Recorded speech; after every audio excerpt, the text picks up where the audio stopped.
ஆள் போகுதா இல்லையா? அதான் ஆள் இருக்கு தெரியாம நிறுத்தி பார்க்க சொல்லுங்க. ஏய் நிறுத்துறியா? அடிக்காத. ஒவ்வொரு முறையும் ஆள் இல்லாத ஆம்புலன்ஸ் ஈக்கிட்டு தப்பி கம்பிட்டு போங்க. நம்பரை குறிச்சு வச்சுங்க.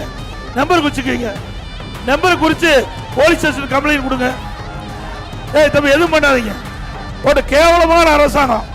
அரசாங்கம் எதுக்கிறதுக்கு தில்லு வேணும். அரசு நீதி எதுக்கு வேணும்?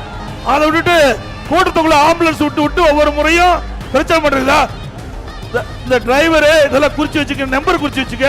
யாருன்னு அப்புறம் பேசிக்கலாம். இது மாதிரி 1000 ஆம்புலன்ஸ் விட்டாலும் மக்கள் மனதை மாற்ற முடியாது. நான் ஆரம்பத்துல இருந்து இது கிட்டத்தட்ட ஒரு 30 கூட்டத்தில் பார்த்திருக்கிறேன்.